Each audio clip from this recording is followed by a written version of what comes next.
Baik, bismillahirrahmanirrahim. Assalamualaikum warahmatullahi wabarakatuh. Selamat sore kepada para penonton live Facebook Puskesmas Tiban Baru pada sore hari ini. Semoga selalu dalam keadaan sehat walafiat dimanapun berada. Amin ya robbal alamin. Baik, pada kali ini ya, di bulan Juni kita mengadakan Intan Tibar, informasi kesehatan Puskesmas Tiban Baru. Dengan saya petugas promosi kesehatan Puskesmas Tiban Baru, Ibu Puput, yang akan memoderatori kegiatan kita pada sore hari ini. Baik, tema kita pada sore hari ini tentang DBD. Kenapa DBD? Karena kemarin itu tanggal 5 Juni 2022 bertepatan dengan Hari Lingkungan Hidup Sedunia tahun 2022 ya. Baik, narasumber kita sudah mulai memasuki ruang obrolan. Jadi hari ini kita bahasannya tentang DBD. Temanya ancaman DBD dan peranan kesehatan lingkungan di era pandemi COVID-19. Ya, jadi nanti ada 3 narasumber ya, ada dari petugas puskesmas dan juga kader Puskesmas Tiban Baru, kader Jumantik. Sekaligus juga beliau adalah kader Desa Siaga Puskesmas Tiban Baru. Baik, kita undang ke dalam live Facebook dulu ya para narasumbernya. Nanti kalau ada para penonton yang ingin bertanya, halo Kak Surya, salam. Ada yang lain belum ya? Belum masuk, sebentar ya Kak. Apa kabarnya? Apa kabar sore hari ini Kak Surya? Alhamdulillah. Sambil menunggu yang lain aja. Kita tunggu juga yang lain.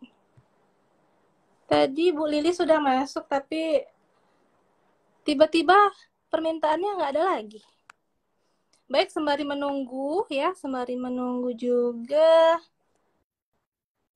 dua narasumber kita yang lain untuk masuk ke live Facebook kita. Saya ingin membacakan dulu sekilas biodata dari para narasumber kita pada sore hari ini. Yang pertama itu ada Dr. Masita Ayuni, tempat tanggal lahir Batam 27 Januari 1964, umur 28 tahun, lulusan Universitas S1 Kedokteran tahun 2018, mulai bekerja di Puskesmas Tiban Baru tahun 2021. Lalu yang sudah bergabung dengan kita ya, narasumber yang kedua, Ibu Surya SKM, tempat tanggal lahir Pulau Terong tanggal 13 Januari 1981, umur 41 tahun, lulusan dari S1 Stikas Ibnu Batam, mulai bekerja di Puskesmas Tiban Baru tahun 2019. Yang ketiga ada Ibu Kader kita ya, Ibu Kader Desa Siaga sekaligus Kader Jumantik Puskesmas Tiban Baru. Ya, sudah bergabung dengan kita Ibu Lili. Halo Ibu.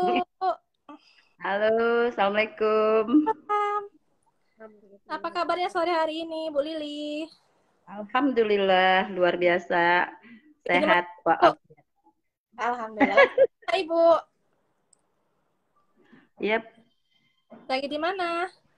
Oh, lagi di rumah. Rumah? Di ruang tamu ya? Iya. Iya.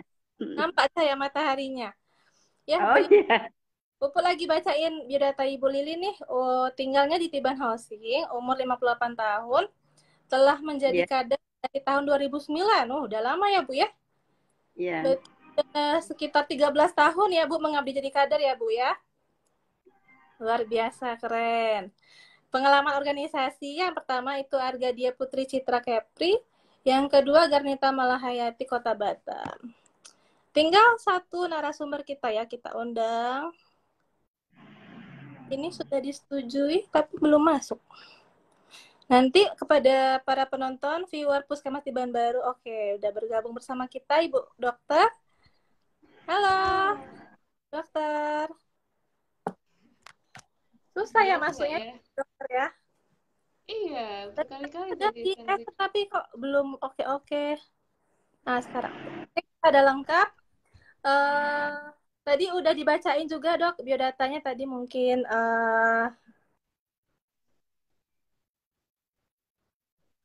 aduh. Mana nih? Jaringan. Kita mulai saja kegiatan live Facebook kita pada sore hari ini dengan tema ancaman DBD dan peranan kesehatan lingkungan di era pandemi COVID-19. Dari Ibu Dokter dulu, waktu dan tempatnya dipersilakan Dok, tentang nanti akan menjelaskan tentang penyakit DBD secara klinisnya ya, mulai dari pengertian, penyebab, faktor resiko, gejala yang harus diwaspadai, serta nantinya di akhir pencegahan dan pengobatan DBD itu sendiri. Boleh kepada Ibu Dokter, waktu dan tempat dipersilakan. Bentar, lagi set kamera nih. Masih zoom nggak? Enggak. Pas kok. Oke. Kita ada eksiden. ribet ya. Bentar. Oke deh. Ya, udah kelihatan ya. Assalamualaikum warahmatullahi wabarakatuh. Selamat sore para pendengar live Facebook Puskesmas Tiban Baru. Saya Dr. Ayu. Tadi mungkin sudah diperkenalkan oleh Mbak Puput ya. Jadi tema kita hari ini tentang demam berdarah ya Put ya? Iya benar. Iya. Jadi mungkin udah sering denger ya, semuanya juga udah pada tahu demam berdarah, udah familiar dengan kata-kata demam berdarah, penyakit demam berdarah, apalagi kalau lagi musim-musim hujan atau musim pancaroba tuh banyak banget demam berdarah ya, di Batam juga termasuk. Nah, sebenarnya apa sih penyakit demam berdarah itu? Nah, demam berdarah adalah suatu penyakit infeksi virus. Gejala utamanya itu demam, makanya dibilang demam berdarah. Nah, virusnya itu namanya virus denggi. Kemudian ya ditularkan melalui gigitan nyamuk. Nah, jadi penyebab demam berdarah itu bukan nyamuk. Nyamuk hanya sebagai perantara. Sebagai perantara pembawa virus denggi itu tadi. Nah, kalau virusnya masuk ke tubuh manusia, makanya bergejala. Gejalanya itu makanya disebut demam berdarah karena gejala khasnya itu adalah demam. Nah, jadi demamnya itu polanya khas ya, demam tinggi mendadak, lamanya sekitar 2-7 hari, kemudian bisa disertai dengan mual, muntah, lalu tidak nafsu makan, bisa jadi kalau anak-anak tuh rewel, lemes gitu ya, muntah-muntah, kemudian bisa juga disertai dengan adanya bintik-bintik merah. Nah, bintik-bintik merahnya itu di kulit, bisa di tangan, di kaki, atau di badan. Nah, tapi bintik-bintik merahnya ini bukan seperti cacar ya, bintiknya tuh emang hanya bintik-bintik. Jadi dia serata sama kulit, tidak ada timbul kayak bentol atau apa gitu. Nah, rata sama kulit. Kalau dalam demam berdarah yang lebih parahnya lagi, itu bisa terjadi perdarahan. Nah, ini yang ditakutin ya, karena trombositnya drop, jadinya perdarahan. Perdarahannya itu bisa berupa mimisan, gusi berdarah, kemudian bisa juga BAB berdarah, atau BAB berwarna hitam. Nah, perdarahan lambung, muntah darah juga bisa. Jadi, adanya perdarahan. Lalu kemudian itu gejala-gejala khasnya ya. Bisa juga banyak yang mengeluhkan sakit kepala atau nyeri di belakang mata gitu. Kemudian lagi ada lagi gejala lain seperti misalkan tanda-tanda dehidrasi, kayak misalkan buang air kecil jadi sedikit. Nah, itu juga bisa. Lalu apa penyebabnya? Tadi sudah dijelaskan ya, penyebabnya itu adalah virus dengue. Nah, virus dengue ini sangat berkembang biak itu di tubuh nyamuk. Nah, nyamuknya juga bukan sembarang nyamuk. Nyamuknya adalah nyamuk Aedes aegypti. Nah, nyamuk Aedes aegypti ini membawa virus dengue itu tadi. Virus dengue itu bereproduksi atau berkembang biak di dalam tubuh nyamuk. Kemudian, melalui gigitan nyamuk, virus itu bisa masuk ke aliran darah manusia seperti itu. Jadi, penularannya itu tidak langsung dari orang ke orang. Penularannya itu melalui perantara gigitan nyamuk. Jadi misalkan gini, di suatu daerah nih, di perumahan ya, misalkan perumahan. Rumah A itu bersebelahan dengan rumah si B gitu kan. Nah, ternyata di daerah itu banyak nyamuk Aedes aegypti. Nah, si A ini udah sakit nih, demam berdarah ya, sakit demam denggi atau demam berdarah. Mungkin dia dapat dari sekolah atau dapat dari luar rumah gitu kan. Nah, kemudian si A ini yang sudah ada virus dengki di dalam tubuhnya, digigit sama nyamuk Aedes aegypti. Digigit, terus nyamuknya terbang ke rumah sebelah, menggigit lagi orang lain. Nah, kemudian virus dengki yang ada di dalam tubuh nyamuk tadi di melalui gigitan nyamuk itu pindah ke sirkulasi darah si B gitu. Nah, jadi si B juga sakit. Jadi jangan heran kayak, oh saya nggak pernah ketemu kok sama si B kok si A gitu, kok bisa ketularan gitu. Ternyata virusnya itu dibawa oleh si nyamuk kayak gitu. Nah, nyamuknya ini Aedes aegypti. Jadi khas ya, bukan nyamuk yang lain-lain gitu. Kemudian gejala sudah, pengertian sudah ya. Lalu cara penularan tadi juga udah. Nah, berikutnya adalah bagaimana pertolongan pertama ya jika terkena demam denggi tadi atau demam berdarah denggi. Nah, jadi ibu-ibu atau bapak-bapak yang di rumah punya anak kecil, nah mungkin kalau misalnya anaknya atau ibu sendiri, bapak sendiri ada demam tinggi, jangan buru-buru Teng Puput. Halo kakak dokter, ada kesalahan jaringan kakak. Kita ulang lagi ya sampai mana tadi? Pertolongan pertama pada pasien DBD ya? Tunggu yang Boleh lain dulu kakak atau dokter lanjutkan? langsung aja ya. Nah, jadi itu tadi ya, kalau ada demam Ya. tinggi mendadak 38 ke atas atau sampai 39, nah itu langsung cepet nih dikasih obat penurun panas ya. Obat penurun panas, banyak minum air putih dan istirahat cukup seperti itu. Nah, kalau misalkan ada mual, muntah, boleh minum obat mual atau muntah. Kemudian kalau anak-anak nih biasanya nggak mau makan. Nah, itu yang menjadi kendala utama. Kalau nggak mau makan, kekurangan cairan bisa dihindari. Dihindari dari penyakit ini gitu. Itu yang berbahaya seperti itu. Nah, kalau sudah minum obat penurun panas, tapi nggak turun-turun ya, panasnya udah Kakak hari dokter ketiga izin nih. boleh agak didekatkan HP-nya, suaranya kecil. Udah demam hari ketiga ya, demam hari ketiga tapi belum turun juga panasnya, segera berobat ke fasilitas kesehatan terdekat. Tergantung sih kalau misalkan dirasa keadaannya sangat lemas nih, misalkan udah apalagi seringnya anak-anak ya udah nggak ada asupan makanan, muntah-muntah terus sih, jangan nunggu 3 hari juga gitu. Jadi kalau Izin kakak misalkan dokter, masih kecil sekali suaranya. Boleh oh iya didekatkan ya, lagi kamera HP-nya? Maaf ini udah sebelumnya. belum ya? Kayak bisik-bisik. Oh iya, Oke, iya udah jelas? serius. Jelas? Masih kecil. Masih kecil. Pakai Kenapa headset ya? ya, kakak dokter? Enggak. Kenapa? Pakai headset enggak? Enggak. Enggak pakai. Enggak denger ya? Kalau ini denger? Iya, kayak jauh banget. Oh iya. Kalau ini udah. Masih. Gimana ya? Ayo lu, kenapa Eh, itu? kita masih juga ya?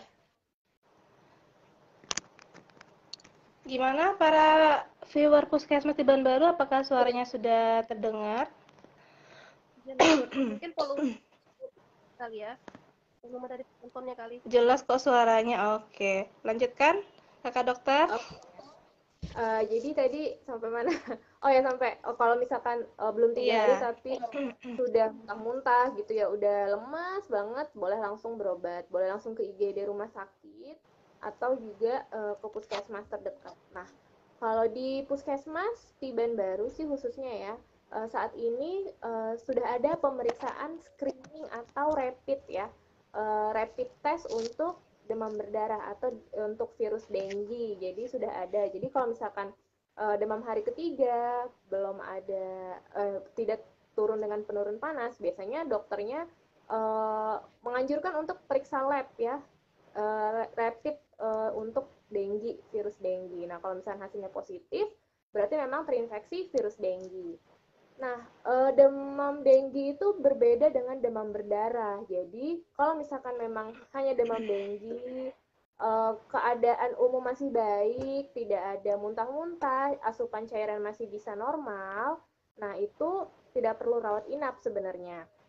Namun, seringnya pada hari keempat itu fase kritis dari demam berdarah ya. Di situ kalau misalkan daya tahan tubuh nggak kuat, cairan kurang, seperti itu, bisa terjadi penurunan jumlah trombosit yang drastis gitu. Nah, makanya kita tetap sarankan untuk periksa darah rutin, periksa semuanya, termasuk trombosit tadi. Jika trombositnya itu rendah di bawah 100.000, barulah kemungkinan harus dirawat inap. Nah, obat-obatan itu jadi hanya suportif ya, kayak obat demam, obat mual, lalu yang paling penting adalah cairan. Nah, untuk pencegahan ya, tadi pengobatannya sudah, pencegahan. Nah, tadi kan udah dijelasin ya kalau virus dengue itu dibawa oleh nyamuk. Jadi, virus itu sangat kecil, kita nggak bisa nih membasmi virusnya, karena kita nggak tahu kan virusnya ada di mana, kayak gitu. Jadi yang bisa kita basmi adalah pembawanya atau vektornya. Nyamuk tadi ya, nyamuk Aedes aegypti. Nah, nyamuk Aedes aegypti ini uh, hidup di tempat yang bersih gitu. Jadi air jernih biasanya seperti itu. Terus air yang tidak berarus ya atau tidak mengalir. Jadi air yang tenang, jernih. Nah, di situ biasanya jentik-jentik nyamuknya hidup. Nah, jadi nanti mungkin dijelasin sama Kak Surya ya, Kak. Pencegahan yang 5M, 3M plus. Ya. Apakah Kak Dokter?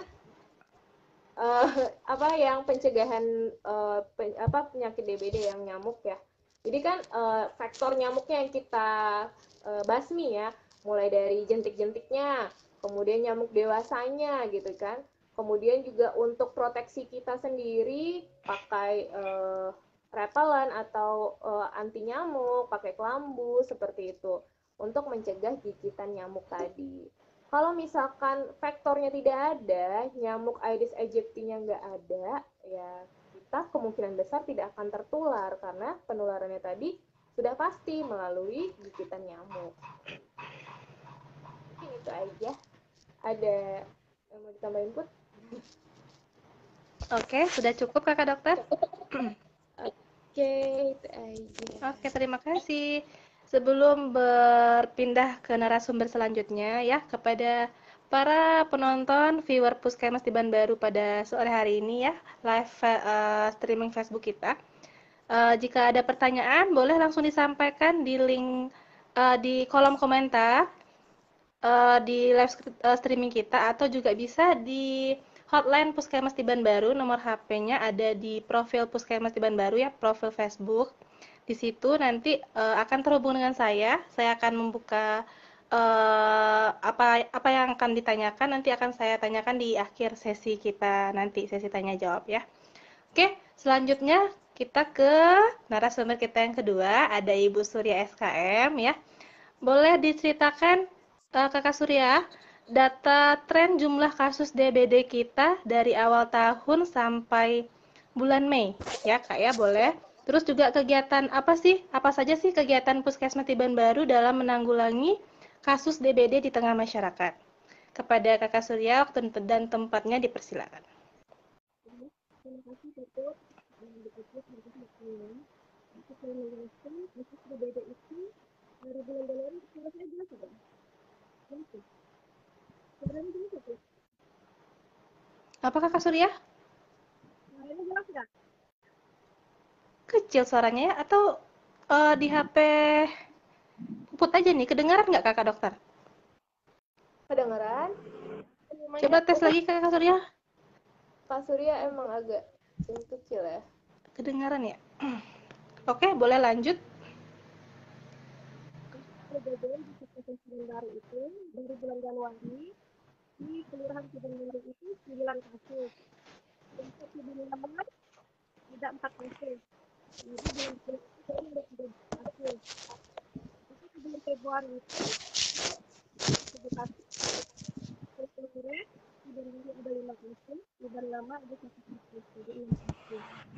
Di bulan April alhamdulillah itu 0 kasus. Mulai meningkat lagi itu di bulan Mei. Bulan Mei itu Tiban Baru ada 3, bulan Lama ada 1. Bahkan semua kasus DBD di Puskesmas Kedanggaru yang sudah kasus Bandung, kelurahan Kedanggaru itu adalah 18 kasus. Sebenarnya ada 10 kasus, jadi sebenarnya 20 kasus. Selama ini setiap kasus yang kita dapat dari dinas kesehatan itu kan kasusnya dari dinas sakit. Jadi dipercaya ke dinas kesehatan, terus sudah diperlukan meluruskan ke puskesmas. Itu yang sudah terdapat itu semua melakukan pendidikan epidemiologi. Itu didampingi oleh Bidang. Ya boleh ya, boleh. Itu prediksi gitu. Setelah mendampingi setiap 3 minggu berkali. Sejauh ini itu tindakan kita selama ini yang kasus ini baru 2 kasus saja kemarin di Belanda itu di bulan Januari, terus di Kedungari itu di Januari.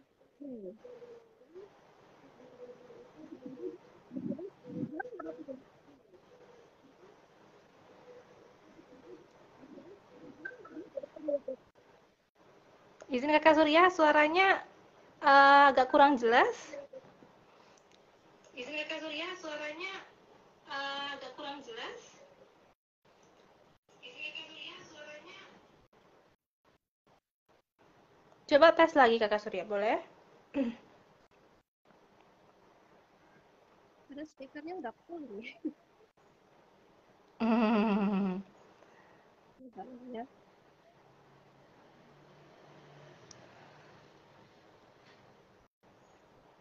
Coba lanjut ke Bu Lili aja dulu, Pot. Gimana? Lanjut ke Bu Lili coba dulu. Bu Lili? Nggak jelas suara kakak ya. Oke, Bu Lili. Terdengar Ya. suara Puput, Bu? Suara, dengar? Dengar ya. Suara saya? Oke, kita pindah ke narasumber kita yang ketiga. Dari lintas sektor Ya. ada Ibu Kader Jumanti sekaligus Ibu Kader Desa Siaga Kelurahan Tiban Baru juga ya, Bu Lili ya. Ya.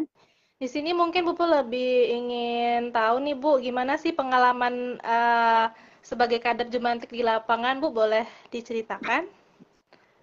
Pada Bu Lili disilakan. Oke. Ya. Assalamualaikum warahmatullahi wabarakatuh. Selamat sore semuanya. Adapun pengalaman-pengalaman yang kami hadapi di lapangan adalah kadang-kadang dengar, Put? Dengar, Bu, lanjutkan. Kadang-kadang kita di lapangan itu terkait dengan si yang penderitanya itu kadang-kadang tidak mau memberikan data dan tidak mau didata. Kadang-kadang juga ada yang warga lain, ya banyaklah, misalnya juga dengan aparatnya seperti Pak RT-nya, Pak RW, yang kadang-kadang suka miscommunication lah dengan kita. Tetapi setelah kita jelaskan apa dan tujuannya kita untuk mendata supaya tidak terjadinya penyebaran lebih banyak lagi, makanya kita mendata itu mereka mengerti. Ada juga kita ketemu di lapangan, kita juga kadang-kadang dikejar anjing gitu. Gitu, iya kan. Dan tuh ada juga ya macam-macam lah kita ketemu di lapangan, penolakan warga yang tidak mau didata. Dan itu juga gini kita memberikan informasi bahwa sebenarnya kalau misal tidak adanya air-air yang misalnya ada di pot bunga, di bawahnya itu untuk dikuras atau dibuang, tempat-tempat air yang untuk menampung nyamuknya itu kan di tempat pot bunga biasanya kan ada. Itu kadang-kadang juga mereka tidak menerimanya karena mereka itu kotor katanya. Oh itu tuh kan harus ada tempat itu, padahal disitulah tempat bersarangnya nyamuk itu, nyamuk jentikan tersebut gitu loh. Dan kita juga memberikan penyuluhan juga, misalnya kalau memang ada mereka kolam yang tidak digunakan untuk memasukkan ikan supaya tidak ada terjadinya jentik-jentik. Itulah yang kita temukan di lapangan. Begitu saja, terima kasih. Assalamualaikum warahmatullahi wabarakatuh. Baik, mungkin awal-awalnya mereka mungkin ada pro kontra ya Bu Lili ya, dalam misalnya ada kasus di rumah misalnya Bapak A, petugas Ya, puskesmas sama kadar biasanya turun ke situ untuk PE, penyelidikan epidemiologi, dan PSN juga ya Bu Lili ya, pemberantasan sarang nyamuk. Nah, tapi setelah diberikan pemahaman ataupun penyuluhan, biasanya mereka udah mulai menerima Bu Lili? Atau udah masih mulai. gimana Bu Lili? Udah mulai menerima. Udah mulai Iya, menerima. Nah, awal-awalnya ya Bu tetapi Lili ya, di karena antara mungkin 20 rumah ada 20 kasus. rumah yang kita data tetapi 20 di antara 20 rumah yang kita data itu kadang-kadang ada juga penolakan-penolakan dari warga. Hmm, Nah, kita udah, lah yang akan memberikan pengertian dengan Ibu iya. Surya atau dulu dengan Bapak Budi gitu. Atau dulu dengan Ibu Dengan Pak Rusi, RT kita kali ya Bu Lili ya, Pak RT, Pak RW, seperti itu ya. ya, Tadi juga Bu Lili udah cerita nih tentang dukanya, tadi katanya dikejar anjing ya Bu Lili ya. Itu kan duka nah, ya, ya kita suka duka. ya, Kalau sukanya apa Bu menjadi kadar? Terutama kadar Jumantik. silaturahminya dan memberikan edukasi tentang bahayanya jentik-jentik, bahayanya demam berdarah kepada warga. Terus apa lagi?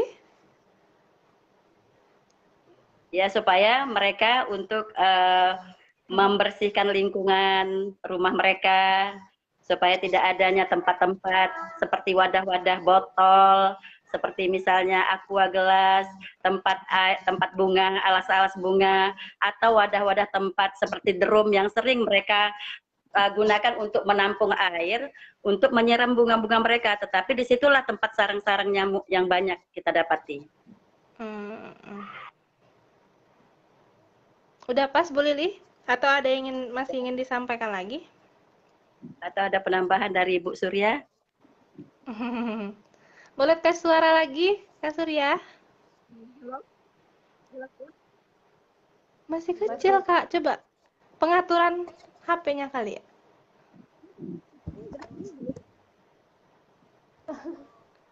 Masih nggak dengar. Kakak pakai headset atau speaker? Speaker. Apa, Kak? Speaker. Speaker ya? Tapi kecil banget suaranya. Kakak dokter dengar nggak, Kakak dokter? Kurang jelas juga sih. Iya, kecil, kecil kali, kayak jauh gitu ngomongnya. Suara aku jelas nggak, Put? Dengar, dengar. Dengar, Kak. Ya. Ya kalau pengalaman itu tadi udah disampaikan Bu Lili, selama kami di lapangan itulah kendala-kendalanya itu. Ada masyarakat di sana, ada yang bisa lokal. Disitulah kita perlu petugas kesehatan dan kadar. Kecil banget, Kak. Nggak kedengaran, Kak. Oh iya. Coba buka itu speakernya dimatikan. Coba dimatikan speakernya. Kakak ada standby headset nggak, Pak, Kak, dekat HP Kakak nggak? Ya pakai bluetooth kali ya. Atau malah kalau pakai speaker dia bisa apa namanya? Suaranya nggak jauh. Matikan speakernya coba. Jadi Bu Lili yang paling sering ketemu jentik tuh di mana, Bu? Di penampungan air atau di ini? Biasanya di drum, tempat mereka menampung air untuk membersihkan pekarangan mereka, menyiram bunga mereka. Dan tuh kalau misalnya ada mereka mungkin terlupa di pekarangan mereka itu ada mungkin bekas botol minuman atau gelas aqua itu mereka lupa untuk membuangnya atau mengurasnya atau menguburnya. Di situ sering kita dapatkan itu jentik-jentik di situ. Tapi Di tidak genangan-genangan menutup air gitu ya, Bu Lili ya? di di bak mereka juga Tampungan ada air. di tampungan air. Itu yang paling sering juga di wadah alas tempat bunga. Tanpa Tatakan mereka bunga ya, Bu ya? itu mereka lupa untuk membersihkannya kembali gitu.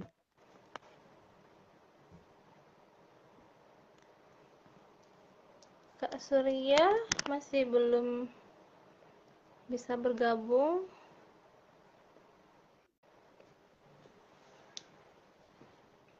Nah, tes suara Kak langsung boleh?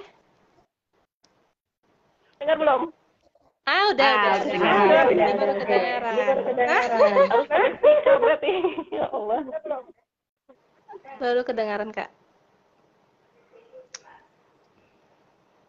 Kak, boleh diulang lagi nggak tadi materi tentang data tren jumlah kasus DBD, Kak? Boleh, silakan, Kak Surya.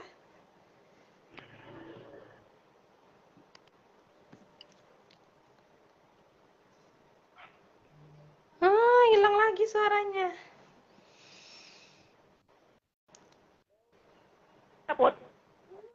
Apa, Kak? Bulan Januari kasus Tiban baru. Tiban lama ada 4 kasus, jadi 13 kasus totalnya. Rata-rata kasusnya, Kak, dari 5 bulan ini? Apa, Kak? Hari. Gimana, Kak? Hilang-hilang timbul. Paling banyak ada 13 kasus.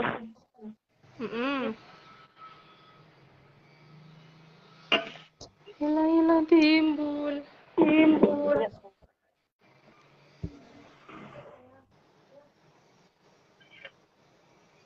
Putus-putus suaranya. Bu Sri Wardani komen. Kak ya? Ya ada headset ya? Iya, Mas. Apa, Kak Surya?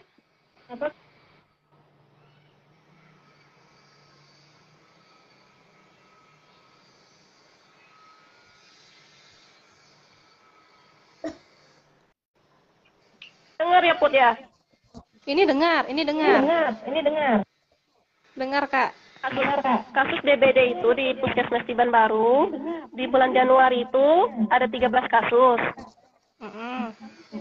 Bulan Februari 1 kasus. Aduh, jatuh. Bulan Maret ada 6 kasus. Bergema ya? Nggak Iya. apa-apa, Bu. Nggak apa-apa, tapi 13. kedengaran kok, Kak. 1316. Nihil.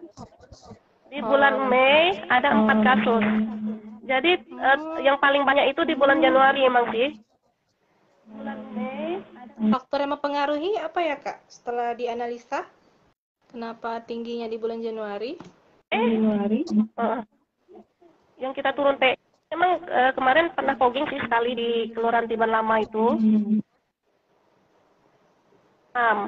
Karena kan indikasi fogging itu harus ada yang demam kan? Ya. Putus-putus suaranya, Kakak. Sudah mulai tidak terdengar kembali.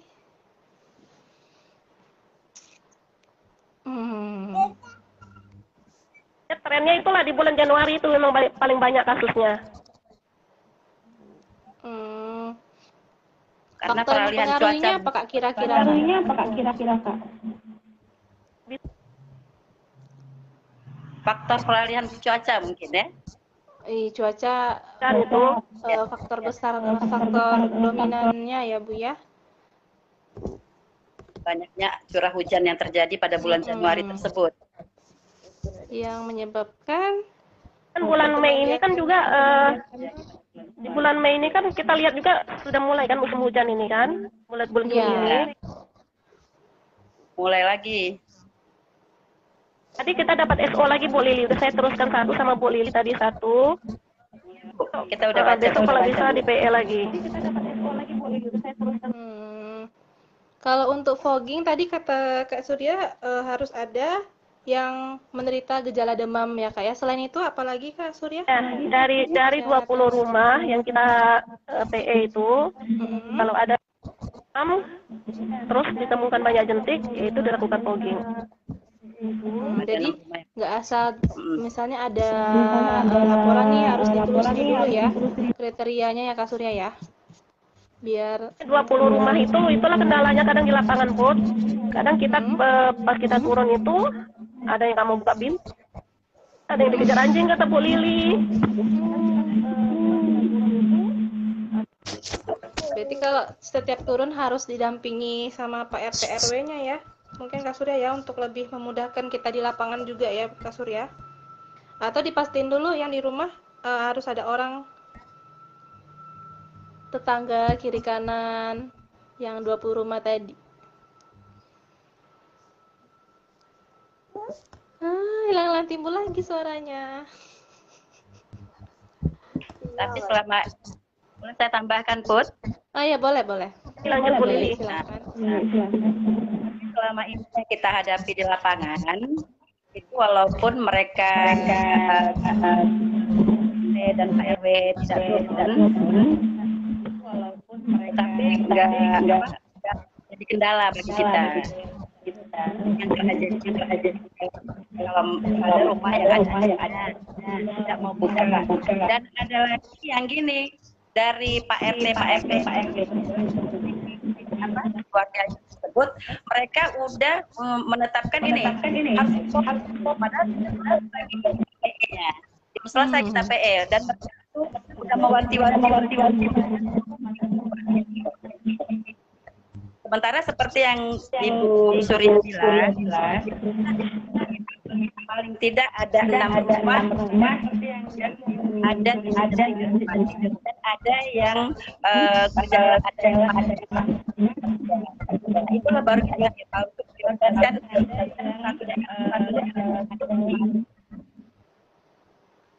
tetapi pada dasarnya mereka itu kalau kita turun untuk PE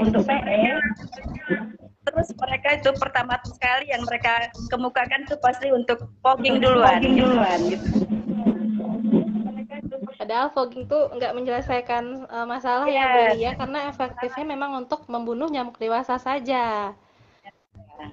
Jadi untuk jentik-jentik itulah gimana Bu Lili? Malah kita juga memberikan edukasi bahwa fogging itu tidak baik untuk kesehatan, apalagi anak kecil saluran pernapasan yang tidak bagus kan. Tetapi kan mereka tidak mau mengerti, mereka tetap kalau memang kita turun itu yang pertama sekali yang diminta mereka itu pasti fogging mereka. Kalau memang kita turun itu yang karena memang untuk efektif membunuh jentik-jentik itu 3M ya Bu Lili ya, menguras, mengubur, dan menutup. Menutup. Memanfaatkan, mendaur ulang, barang bekas. Oh iya, mendaur ulang barang bekas. Juga nanti ada pakai untuk lotion, berdaya guna, tidak menggantung. Jadikan bunga atau tempat wadah-wadah. Apa Bu Lili? Gelas plastik bisa dijadikan tempat bunga gitu. Tempat berkreasi ya Bu Lili ya. Seperti plastik-plastik yang kami gunakan untuk tanding kemarin. Posyandu kan? Iya. Nah, itulah kita berdaya guna jadinya ya Bu Lili ya. Mencegah DBD. Oke. Apakah ada tambahan lagi Kakak Surya? Gimana tadi? Definisinya, epidemiologinya, cara penularan, pertolongan pertama, pencegahan, jelaskan sama Dr. Ayu tadi. Kalau ada yang mau bertanya boleh di kolom. Iya, oke. Tadi sudah bertanya saat pemaparan materi dari Ibu Sri Wardaningsih. Ibu dokter mau nanya, emang beda ya daya tahan tubuh anak perempuan dengan laki-laki? Mungkin kaitannya dengan DBD ya, Kakak dokter? Boleh dijawab? Daya tahan tubuh ya. Kalau daya tahan tubuh sih sebenarnya penelitian juga. Kakak dokter, nggak jelas suaranya. Boleh didekatin?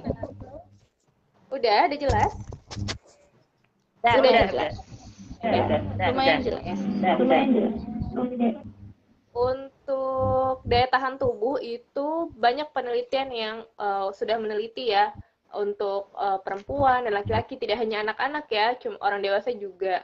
Nah, memang dikatakan bahwa laki-laki memiliki daya tahan tubuh yang lebih kuat, tapi sudah diteliti lagi, ternyata sangat banyak faktor biasnya. Bukan kuat, tapi karena kemudian jadi yang paling berpengaruh terhadap adalah nutrisi yang tidak maksudnya pas sakit aja kita makan nutrisi yang banyak untuk daya tahan tubuh kuat, itu enggak juga. Tapi memang sudah ada di tubuh kita, misalkan cukup vitamin, cukup mineral. Nah, selama ini yang kita makan, jadi pas ada virus atau bakteri yang masuk ke tubuh kita, itu daya tahan tubuh kita sudah siap, sudah kuat karena sudah ternutrisi dengan baik. Jadi yang paling berpengaruh itu faktor nutrisi dan juga aktivitas fisik. Gitu. Oke. Terus nambah lagi nih masih dari Ibu Sri Wardaningsih, kakak dokter. Tanya lagi dok, kalau pasien DBD, baik anak-anak atau dewasa, ramuan apa yang paling efektif menaikkan trombosit? Boleh, kakak dokter silakan langsung dijawab. Ramuan maksudnya obat gitu ya? Atau iya, ramuan obat. Jadi gini, untuk perjalanan penyakit itu trombosit memang tadi udah seperti udah dijelasin ya, itu turun biasanya di hari ketiga atau hari ke-5 sampai hari ke-6 itu mulai naik, walaupun kita tidak bisa konsumsi apa-apa gitu ya, di hari ke-6 ke-7 itu mulai dia berangsur naik. Biasanya pasien itu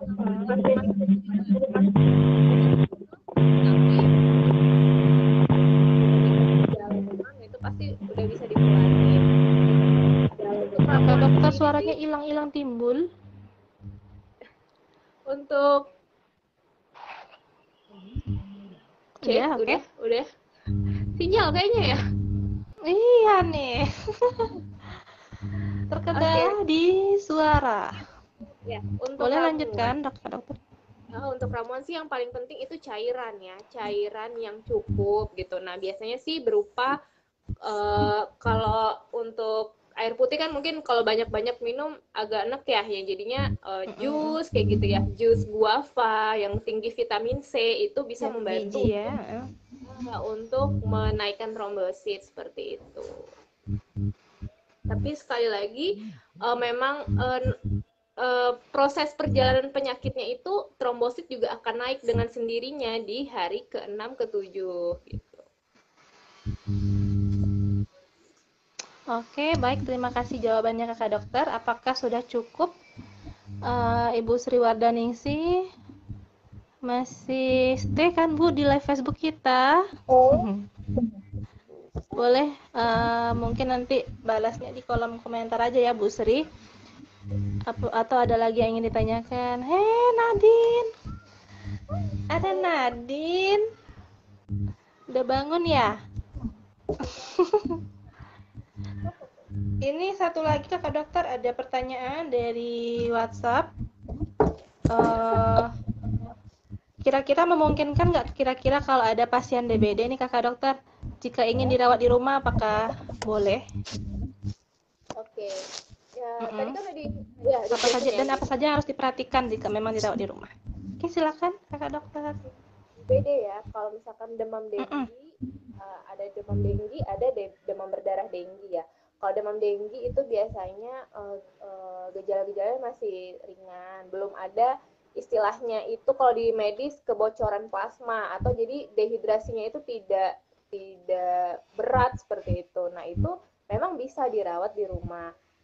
Tapi biasanya harus kita evaluasi trombosit itu tadi gitu. Jadi udah dicek nih trombosit.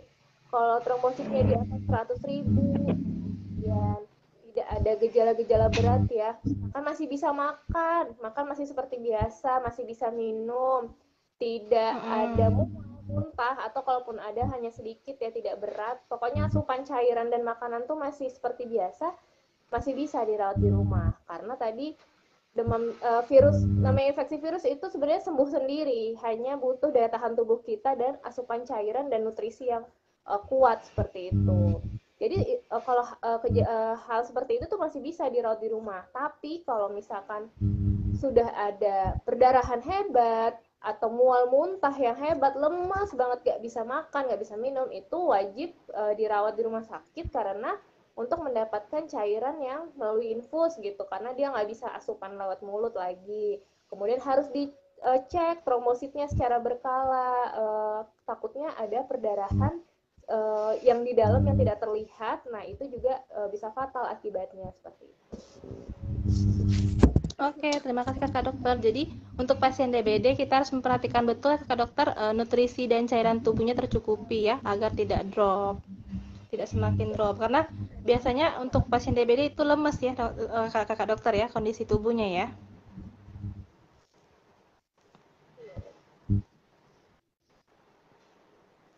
Kedengaran nggak Kakak Dokter? Kedengeran. Oke, masih ada pertanyaan pada penonton viewer Puskesmas Tiban Baru tentang live Facebook kita pada sore hari ini? Mungkin jaringan juga ya, suara para narasumber sepertinya terkendala, jadinya terputus-putus juga tadi. Kalau masih ada pertanyaan, nanti mungkin bisa ditanyakan melalui chat WhatsApp Puskesmas Tiban Baru ya, ada tertera di profil Puskesmas kita, profil Facebook. Di situ nanti kita akan tampung dulu, apapun itu ya, topik baik di luar DBD juga boleh, kita ada nomor hotline Puskesmas. Tak terasa udah 1 jam kita bincang-bincang dari jam 4 sore tadi. Sekarang jam sudah menunjukkan pukul 5.00 PM ya, udah jam 5 sore. Mungkin penutup boleh sampaikan sedikit pesan dan harapannya kepada para narasumber terkait topik kita pada sore hari ini. Kepada Kakak Surya, boleh tes suara lagi Kakak Surya? Nggak kedengaran.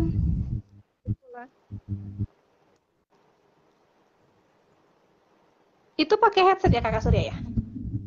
Enggak sih. Gimana? Atau coba dilepas dulu deh Kakak Surya, coba. Lepas dulu lagi.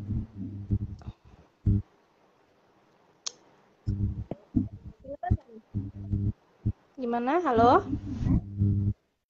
Belum dengar ya? Ya. Halo, Kakak Surya.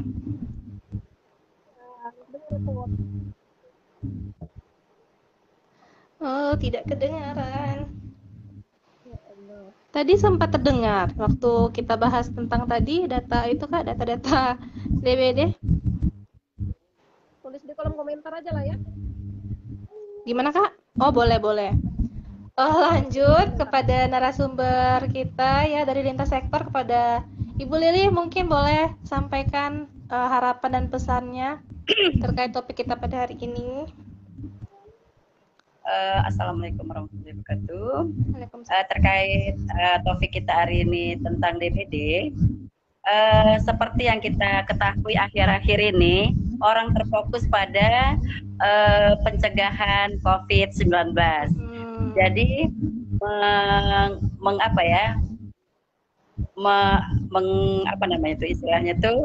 membiarkan atau bagaimana mengesampingkan lah istilahnya hal-hal yang terkait demam berdarah. Padahal ini juga tidak cukup kalah berbahaya pentingnya, ya Bu ya, jika tidak bahayanya gitu. Mungkin ciri-cirinya mungkin hampir sama, tetapi mungkin gejalanya tidak gitu. Tetapi yang harus kita iniin sekarang juga seperti COVID-19, kita juga 3M, di sini juga kita 3M.